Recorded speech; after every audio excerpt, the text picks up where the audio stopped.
The Ballad of Never After. Part 1. A Cruelty of Curses. Chapter 1. There is a door deep inside the royal library of Wolf Hall that no one has opened for centuries. People have tried to set it on fire, break it with axes, and pick its lock with magical keys. But no one has so much as left a scratch on this stubborn door. Some say it mocks them. There is a wolf's head wearing a crown embossed on the door's wooden center, and people have sworn the wolf smirks at their failed attempts, or bares his sharp teeth if a person even comes close to opening this unopenable door. Evangeline Fox has once tried. She had pulled and tugged and twisted the iron knob, but the door would not budge. Not then, not before. But she hoped it would be different now. Evangeline was very good at hoping. She was also rather good at opening doors. With one drop of her willing blood, she could undo any lock. First, she needed to be sure she wasn't being watched, or followed or stalked by that deceitful, apple-eating scoundrel whose name she wouldn't even think. Evangeline checked behind her shoulders. Her lantern ultra glow chased the nervy shadows away, but the bulk of Wolf's Hall library stacks were nebulous with night. She fidgeted nervously, and the lantern flickered. Evangeline had never been afraid of the dark before. Dark was for stars and dreams and the magic that took place in between days. Before losing her parents, she held constellation watch with her father and listened to her mother tell stories by candlelight. And Evangeline had never been frightened. But it wasn't actually the dark or the night that she feared. It was a spider-thin prickle crawling across her shoulder blades. It had been with her since the moment she stepped out of her royal suite on a mission to unlock this door, in hopes it would lead her to a cure that would save her husband Apollo.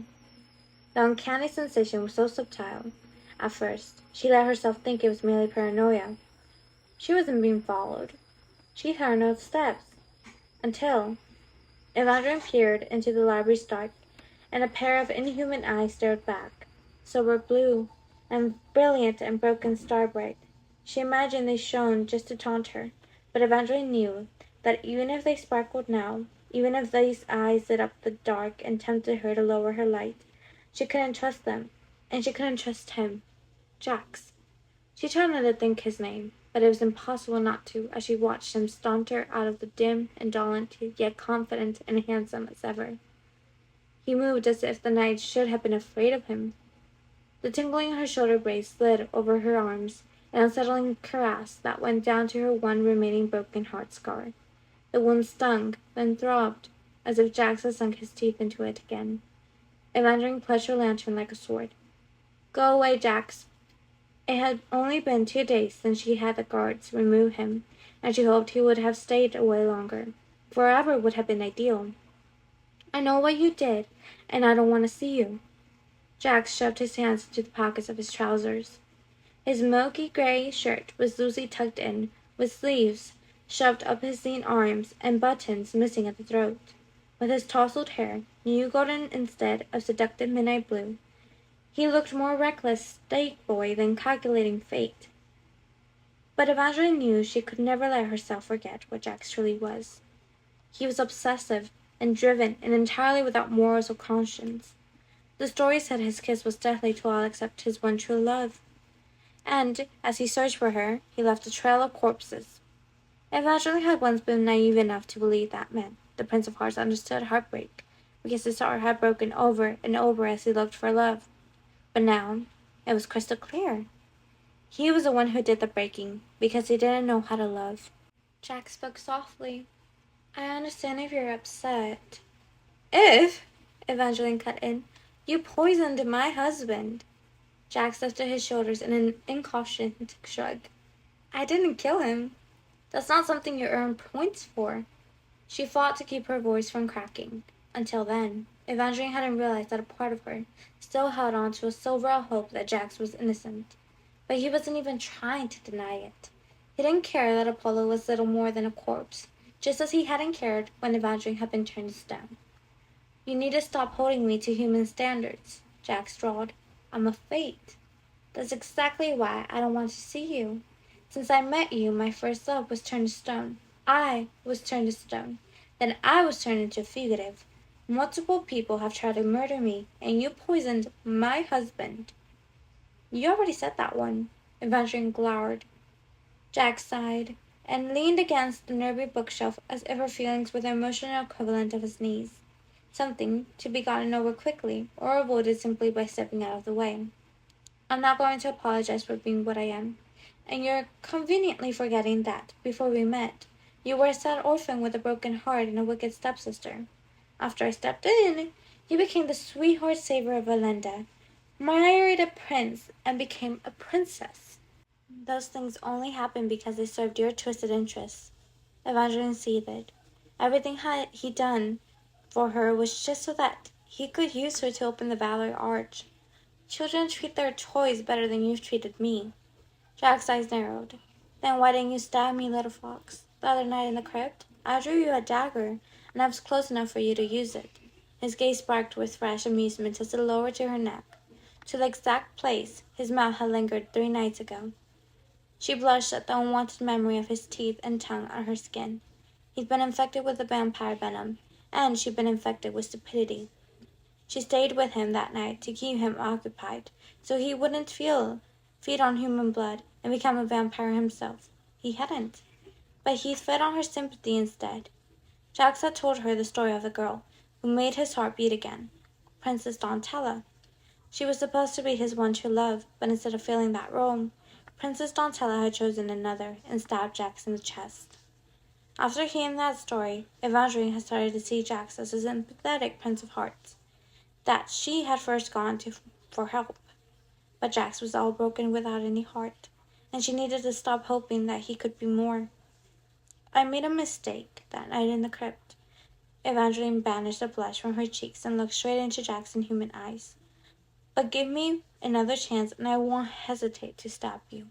He smirked, flashing dimples he didn't deserve.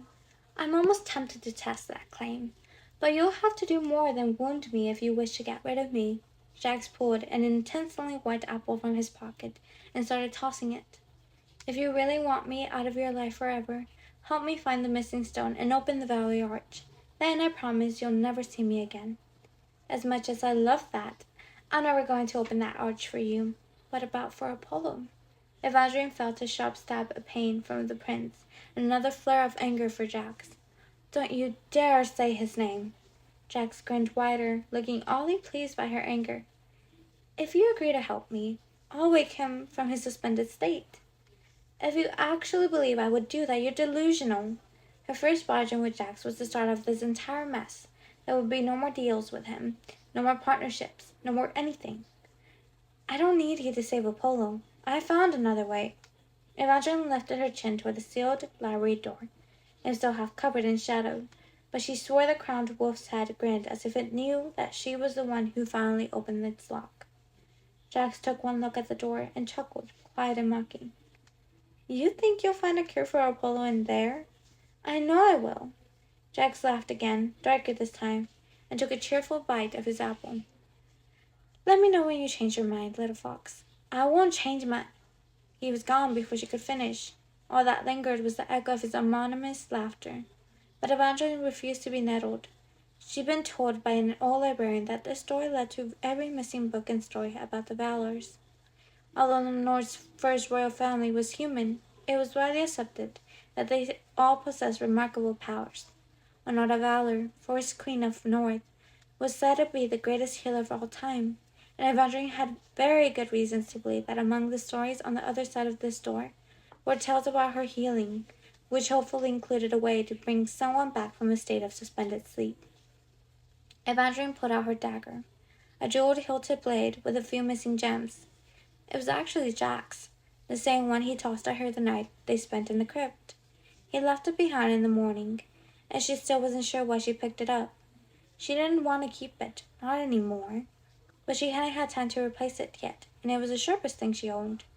One prick of the dagger and her blood welled red. She pressed it to the door and whispered the words, "Please open." The lock instantly clicked. The knob easily twisted. For the first time in centuries, the door swung open, and Evangeline understood why Jax had been laughing. The Ballad of Never After, Chapter 2. Evangeline stepped through the door, and the ground beneath her crumpled as if her slippers had found cracks instead of stones. It was rather like her hope, rapidly disintegrating. This room was supposed to hold shelves of books on the Valors, answers to her questions, a cure for principle, but there was only a wheezy of cloudy air wafting in swirls around a rhythmically curved marble arch. Evangeline closed her eyes and opened them as if she could blink the arch away, and the precious books would appear in its place. Sadly, Evangeline's blinks did not contain magic. Still, she refused to give up. In the Meridian Empire where she was from, this arch would have just been a decorative curve of curved rock, large enough to frame a set of doors. But this was the magnificent North, where arches were something else entirely. Here, arches were magical portals built by the Valors. The arch had mighty angles cut and armed curved into columns like warriors on opposite sides of an eternal battle. One of the angels had a bowed head and a broken wing. It looked almost sad, while the other appeared angry. Both had their swords drawn and crossed over the center, warning away anyone who might wish to enter. But Evangeline wasn't just anyone, and if anything, the forbidden nature of the arch made her want to look inside even more. Maybe this arch was a getaway to the books and the cure that she needed for Apollo. If the old librarian was right about this room containing all the stories on the Valors, perhaps the angels were protecting the books from the story curse, so that they could stay uncorrupted. Maybe all she needed to do was press her blood to one of their swords, and they would politely step aside to let her enter. She took another step, feeling a hopeful thrill as she pricked her finger on the dagger once again and pressed her willing blood to one of the angel's swords. It lit up like a candle. Glowing gold veins spider-whacked along the stone swords, the angels, the entire arch. It was bright and light and magical. Her skin tingled as the dust on the arch floated up and sparked all around her like tiny bustling stars. Air that had been cold was now warm. She'd known she was meant to enter this room, to find this arch, to open. Suddenly, the breath whooshed from her lungs as the thought triggered the warning Apollo's younger brother, Tiberius, had given her. You were meant to open it. Magic things always do what they are created to do. And Tiberius believed that Evangeline was created to unlock the Valley Arch. She staggered back, hearing the memory of Jack's laugh again. This time it didn't sound dark at all. It sounded amused, entertained, happy. No, she whispered. The stones still gleamed with gold threads that wove around the columns. She watched as they spread across the top, lighting up a series of curving wards that had not been visible before. Conceived in the north and born in the south, you will know this key, because she will be crowned in rose gold. She will be both peasant and princess, a fugitive wrongly accused, and only her willing blood will open the arch. Evangeline's blood ran cold. These were not just words. This was. She didn't even want to think about it, but pretending would not erase or change anything. This was the Valley Arch prophecy, the one that Jax had manipulated her to fulfill, which meant that this wasn't just another arch. This was the Valley Arch. Panic replaced every other feeling. It shouldn't have been possible. The arch was supposed to be in pieces.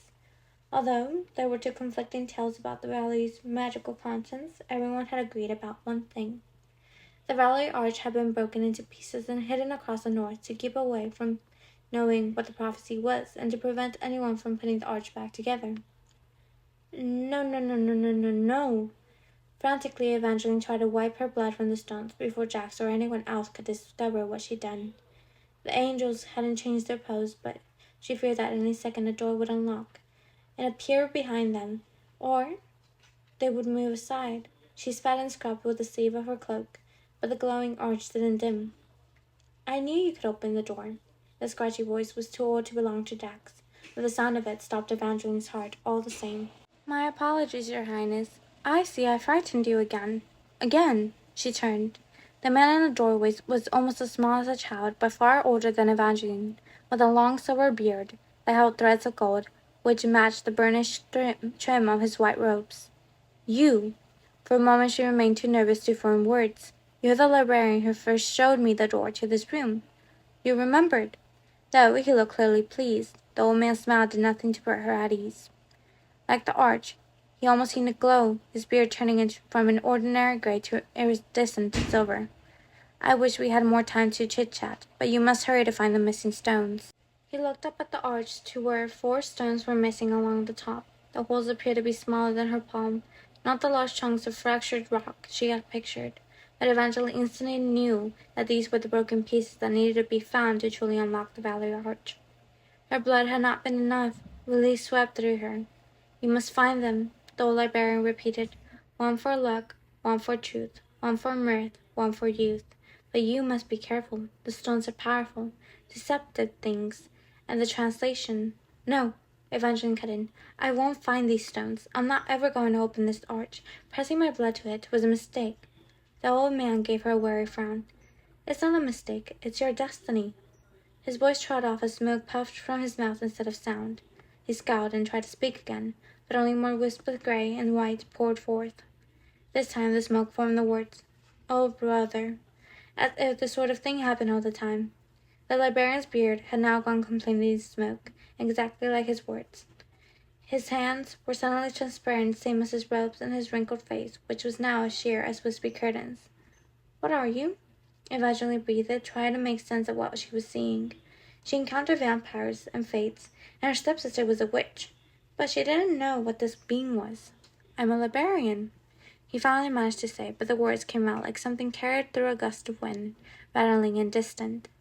"I know this makes me look rather suspicious, but I assure you, if you only knew the truth, if I could tell you—" He faded completely before he could finish, leaving Evangeline with nothing but tendrils of lingering smoke, and the unsettling feeling that perhaps the Prince of Hearts was not the only supernatural force she needed to be wary of.